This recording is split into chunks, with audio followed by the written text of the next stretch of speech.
On the morning of January 15, 1947, a local woman was walking her 3-year-old daughter through Los Angeles's Limart Park. Passing a vacant lot, she noticed a pale shape resting in the grass.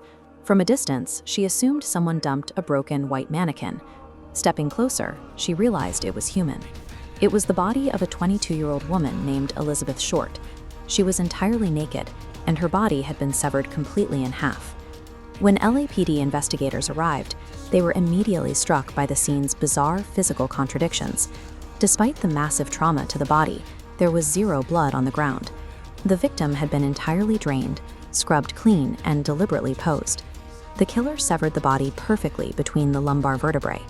This required deep anatomical understanding and specialized tools to cleanly separate the spine. The localized cuts showed terrifying precision, carving a Glasgow smile and excising a specific patch of flesh to remove a tattoo. This was a clinical display, performed with premeditated care designed to ensure the world would take notice. Because the dump site had been so thoroughly sterilized, investigators had no physical clues to trace the killer. Yet, within 60 minutes, the police successfully identified the victim. They ran her fingerprints through federal databases and found 2 immediate hits: a 1943 arrest for underage drinking and a civilian job application. The prints belonged to Elizabeth Short. She moved to California to escape a childhood defined by severe poverty, spending her days auditioning in the hopes of becoming a Hollywood actress. The press soon gave her a nickname, the Black Dahlia. The grisly, surreal details of her death captivated the country. For 4 consecutive months, her image dominated the front page of every major newspaper.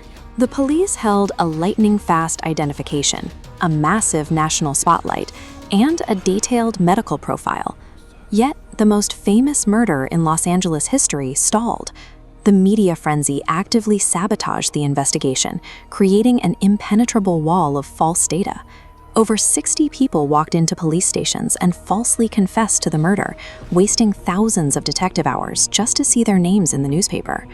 While the police chases civilians seeking fame, the actual killer began playing a psychological game directly with the press. An anonymous caller contacted a local newsroom, claimed responsibility for the murder, and promised to send proof. 9 days after the body was found, a package arrived. It contained Elizabeth Short's birth certificate, her personal photographs, a business card, and her address book, with several specific pages carefully torn out. The killer followed this up by mailing 13 subsequent letters to the authorities. To ensure they left no physical trace behind, the killer meticulously wiped down every single piece of paper and envelope with petrol, destroying any latent fingerprints before dropping them in the mail. The LAPD found themselves paralyzed. They were trapped inside a smokescreen, forced to constantly distinguish the killer's highly calculated, sterilized taunts from the dozens of false confessions clogging their switchboards. Decades later, a former LAPD detective named Steve Hodel began reviewing the cold case files. He found a signal buried in that 1947 noise, pointing directly at one man, his own father, Dr. George Hodel. Dr. Hodel perfectly fit the profile derived from the crime scene. He was a wealthy, highly trained medical professional.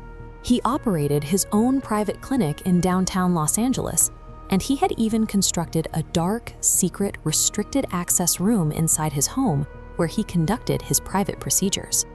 The physical correlations were equally exact. Witnesses spotted a vintage 1936 Packard near the dump site on the night of the murder. Dr. Hodel drove that exact make and model. Detectives also found empty bags of concrete near the body. Hodel had purchased bags of concrete for home renovations just 1 week prior. Even the bizarre, theatrical posing of Elizabeth Short's body had an explanation. Dr. Hodel was deeply embedded in the Los Angeles art scene and was close friends with the surrealist artist Man Ray. The bisection and precise angling of Short's arms closely mimicked famous photographs produced by Man Ray, suggesting the killer viewed the murder as a twisted art installation. After relocating to Manila in the Philippines in 1950, a near-identical murder occurred just half a kilometer from Dr. Hodel's new residence. A woman was found dead, bearing the exact same surgical bisection and facial mutilations as Elizabeth Short. Dr. George Hodel carried a localized gravity of precise surgical violence wherever he went. The LAPD had a suspect who owned the right car, possessed the necessary medical skills, and operated in the exact area. If Dr. Hodel matched the killer's profile and the physical evidence so closely, why did the police never drag him into a courtroom? The truth is, the LAPD knew exactly who he was. In 1950, investigators suspected him heavily enough that they planted hidden microphones inside his Los Angeles home, recording his private conversations for 40 consecutive days. On those tapes, investigators captured audio proving Dr. Hodel was fully aware the police were building a case against him, and he was confident they would fail. The wiretap recorded him saying, "Suppose I did kill the Black Dahlia. They couldn't prove it now. They can't talk to my secretary because she's dead." The police had the medical profile. They had the circumstantial evidence. They had an audio recording of their prime suspect openly boasting about getting away with the crime. Yet, instead of making an arrest, the gears of justice inexplicably froze. Shortly after capturing that audio, the LAPD abruptly abandoned the investigation. With the police backing off, Dr. Hodel freely packed his belongings and moved to Asia, living the rest of his life completely unbothered by American law enforcement. Decades passed before investigative journalists and newer detectives finally pushed to reopen the cold case files, hoping to review the 1947 evidence and formally close the loop on Dr. Hodel. When investigators finally opened the vault, they found that the killer's letters, Elizabeth Short's address book, and the 40 days of wiretap recordings had vanished from the LAPD archives. Many investigators theorized this was active corruption. Dr. Hodel's private clinic catered to powerful, wealthy members of Los Angeles society. It is highly likely the LAPD intentionally destroyed the evidence to prevent a trial that might expose the secrets of the city's elite. The Black Dahlia case remains America's most infamous unsolved mystery. But the failure to secure a conviction had nothing to do with the brilliance of a criminal mastermind.